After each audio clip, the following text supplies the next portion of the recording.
tal? Muy buenas tardes, bienvenidos un jueves más a nuestro Mirador. Hoy vamos a comenzar hablándoles de uno de los actos que se enmarcaban dentro del triduo que la Hermandad de Nuestro Padre Jesús Nazareno celebraba en honor a su titular, a María Santísima de los Dolores Nazarena. A lo largo de los 3 días de triduo tenía lugar diversos actos. Uno de ellos, el viernes, era la presentación de la restauración a la que había sido sometida la imagen del Cristo Chico de la Hermandad. Nosotros tuvimos la oportunidad de compartir unos minutos con el restaurador encargado de llevar a cabo este proyecto, Pedro Manzano, que nos detalló en qué ha consistido este proceso de restauración.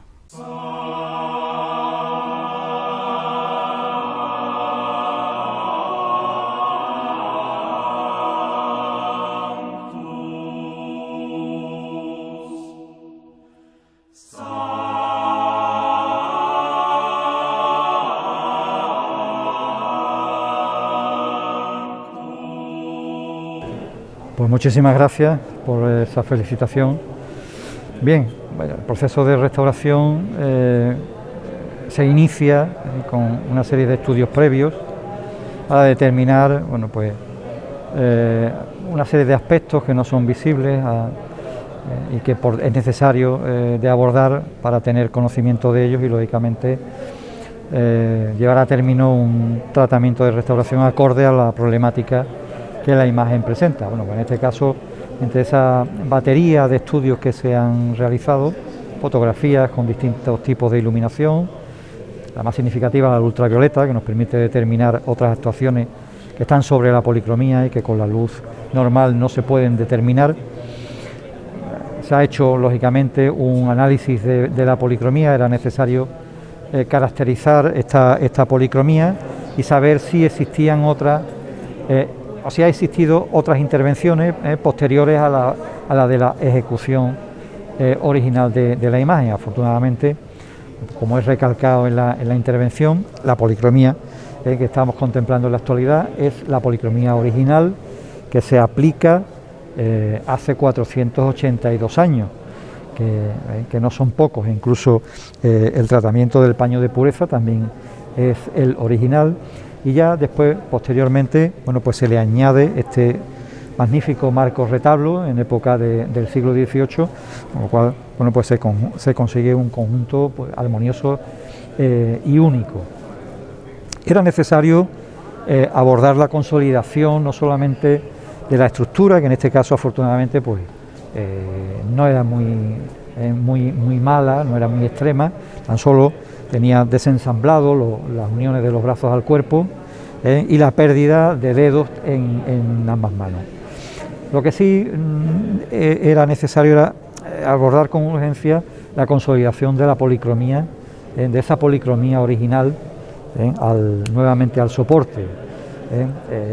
Bueno, pues por la casuística y las condiciones de humedad y temperatura y esas fluctuaciones, pues han hecho que los movimientos de la madera, en primera instancia, produzcan la rotura de esa policromía, creando ese craquelado que suele acompañar a las esculturas muy antiguas, y de ahí, pues como los movimientos han sido más violentos y más continuos, pues esa policromía se ha ido desprendiendo, separando del cuerpo, y las pérdidas son muy abundantes.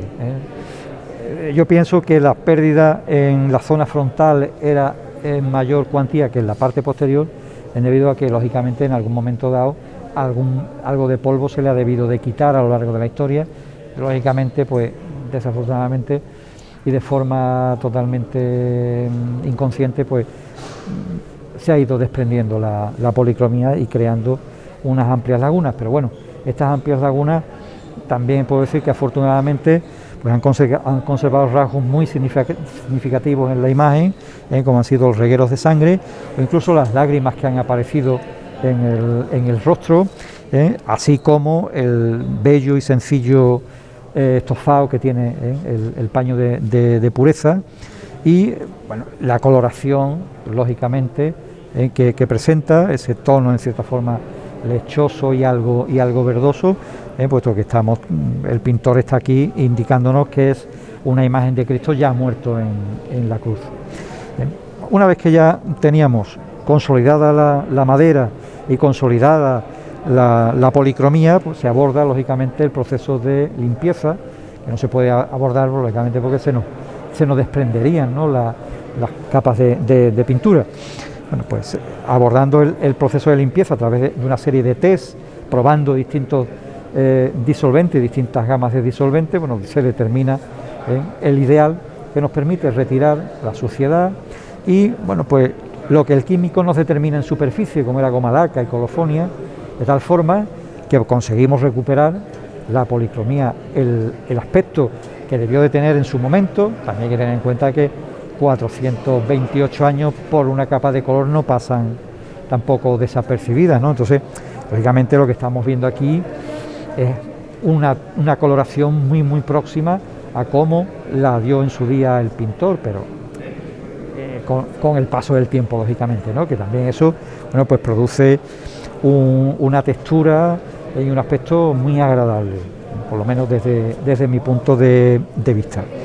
Pues una vez que ya tiene toda la superficie limpia, se ha retirado ese estrato que ha ido colocando el paso del tiempo, bueno, pues ya entramos en la fase final de la reposición de las pérdidas del estrato de preparación en aquellos sitios que no existe, para conseguir ir reintegrando todas esas pérdidas de policromía, teniendo en cuenta que únicamente reintegramos la laguna, no sobrepasamos la laguna, porque entonces estaríamos pues recreando innecesariamente la policromía. Ese es un poco, en resumen, el tratamiento que se ha aplicado en la imagen.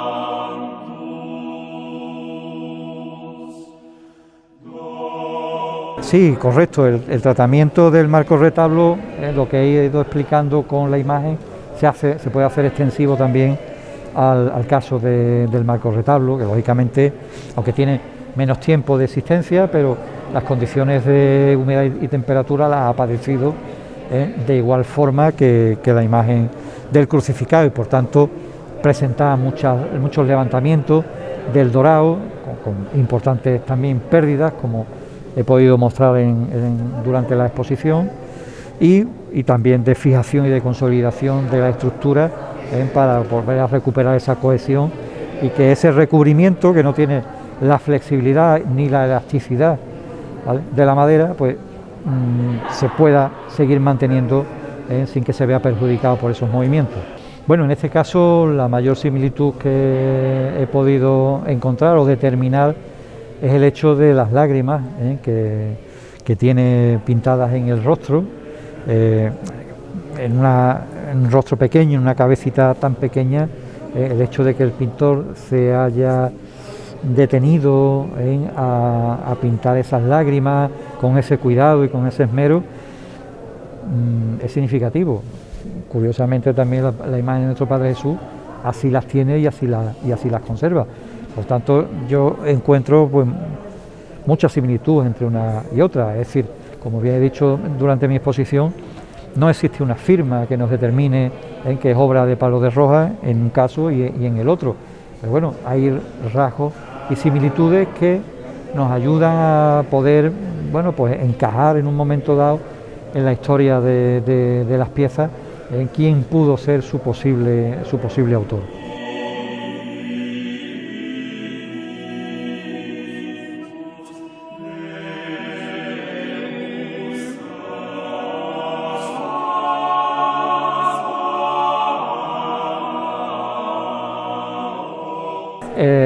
En la memoria final de intervención que se entregará próximamente a la hermandad, bueno, se va a recoger una serie de normas de actuación para que la imagen lógicamente se conserve en las mejores condiciones posibles. Lo ideal sería que las condiciones de humedad y temperatura fuesen constantes, pero claro, eso en los templos, en las iglesias, es muy complicado de conseguir. Entonces, en esos casos, yo siempre recomiendo el hacer un seguimiento anual de la imagen, es lo ideal, es decir, hacer un reconocimiento y ver si se mantiene todo cohesionado o si está empezando a dar algún tipo de problema. Lógicamente, la imagen y el marco retablo siempre han estado en este entorno. Sacarlos de aquí tampoco tiene una justificación clara. Entonces debe de volver a su sitio, y al volver a su sitio, lógicamente, el mal estado que presentaba era consecuencia de ese entorno hostil en el que se encuentra. La verdad es que es complicado, podemos entrar en un debate de qué hacer después con una obra de arte, si la incluimos dentro de un museo o la mantenemos en su lugar original, ¿no? Simplemente lo mejor es tener una constancia y una vigilancia en la imagen para en un momento determinado poder actuar puntualmente sobre una pequeña zona y no dejarlo como hemos visto en imagen y llegar al punto del pésimo estado en el que se encontraba.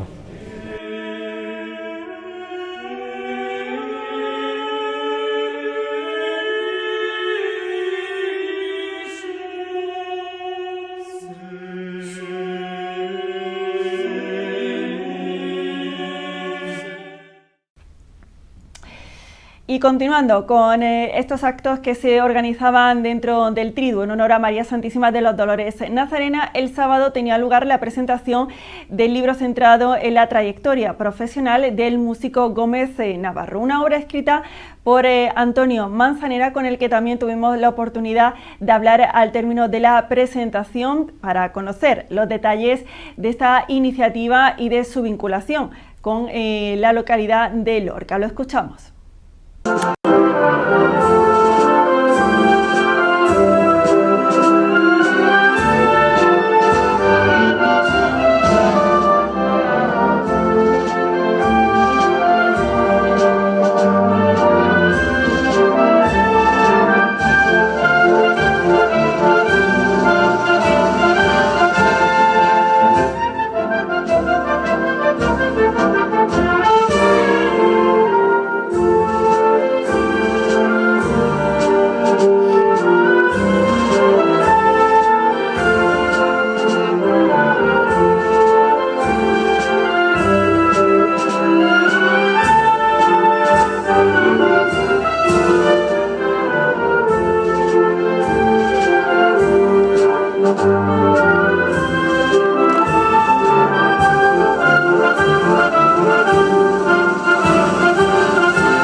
Bueno, a medida que empecé a investigar a este personaje, a este gran músico, salió a relucir inmediatamente el nombre de Priego. Por lo tanto, teníamos que detenernos e investigar sobre la estancia en esta ciudad y también sobre la interpretación de sus obras. La verdad que con el transcurso de los años pues, se ha logrado un material muy interesante que ha finalizado con esas 40 páginas que van incluidas en este libro. Efectivamente, era en 2020 cuando teníamos previsto la publicación de este trabajo y por el tema conocido de todos de la pandemia, pues hemos tenido que aplazarlo un año. Y ha llegado el día y la verdad que estoy contentísimo, ha sido un acto entrañable y ha venido mucha gente y la verdad que tengo una gran satisfacción de estar esta noche aquí en Priego porque las hermandades han respondido y los aficionados a la música también. Sí, bueno, el libro, tengo que decir que también se presentó el pasado día 29 de septiembre en Lorca, estuvo presente el alcalde y surgió el tema y claro, yo no soy quien para decidir una cuestión de esas, esos son asuntos municipales de la alcaldía y de los equipos de gobierno, pero vamos, que la acogida fue bueno, muy buena y se quedó sobre la mesa para iniciar las gestiones. Entonces supongo que será el propio Ayuntamiento de Lorca quien se pondrá en contacto con el Ayuntamiento de Priego para ver si puede ser una realidad ese hermanamiento.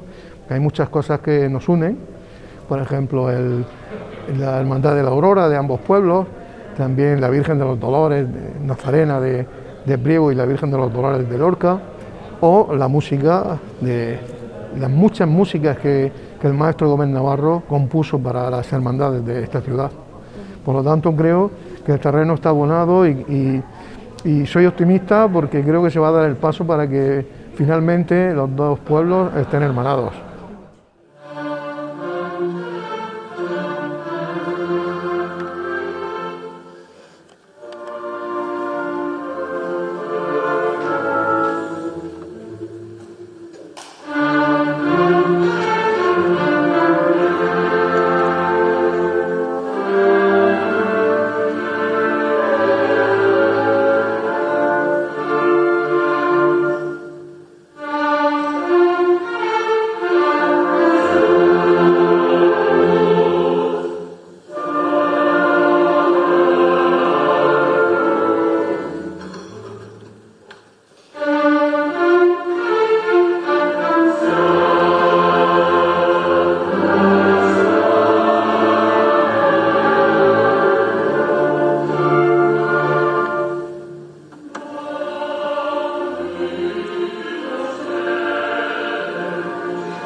Posiblemente, la verdad que no he podido hacer la gestión con alguna librería de aquí de Priego, pero vamos a ver si podemos entablar esas pequeñas negociaciones para que esté disponible para que los ciudadanos de Priego puedan adquirirlo.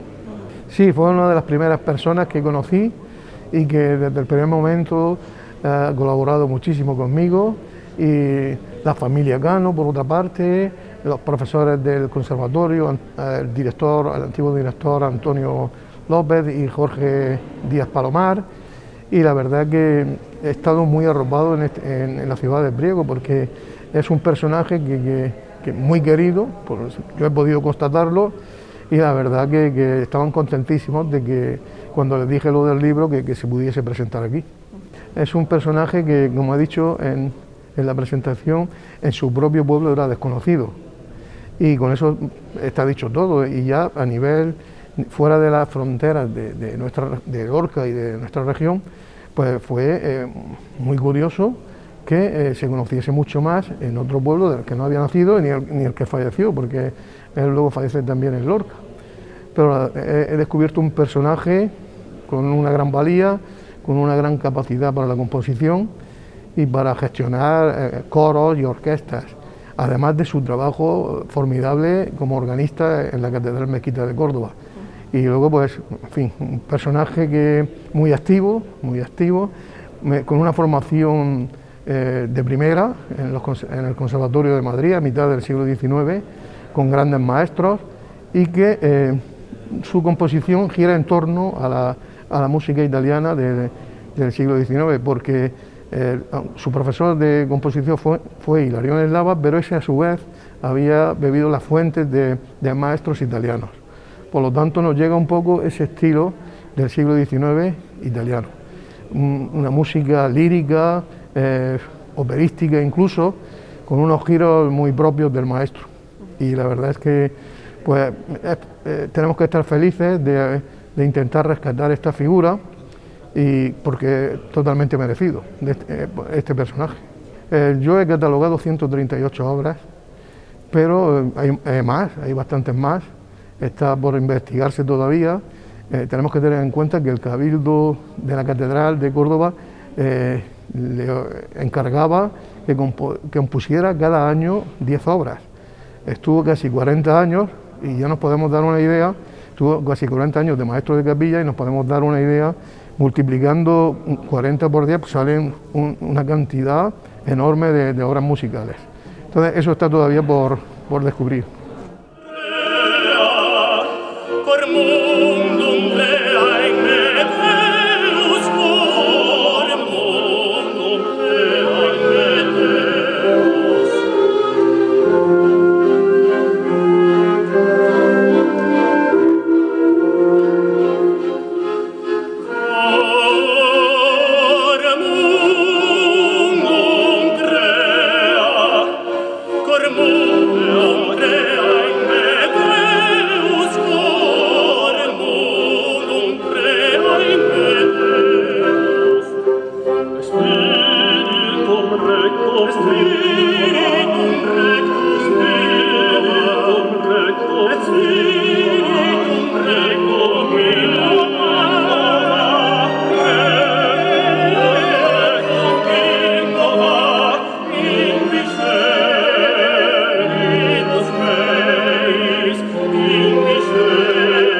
Pues ahí quedaba esa presentación y ese libro centrado en la obra de Gómez Navarro y su vinculación, como decimos, con nuestra localidad. Y ya para terminar este primer bloque nos damos un paseo por lo que ha sido la 6ª edición de la exhibición de peluquería y de barbería que el pasado domingo reunía en nuestra localidad a más de 80 barberos de distintos puntos de nuestro país. En esta ocasión la Plaza del Llano fue el punto de encuentro de este casi multitudinario evento.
Pues ahora sí, nos vamos unos minutos a publicidad. Enseguida te hablamos de otra de las exposiciones que puedes visitar durante estos días aquí en nuestra localidad y de las actividades previstas con motivo de la celebración el próximo 19 de octubre del Día contra el Cáncer de Mama.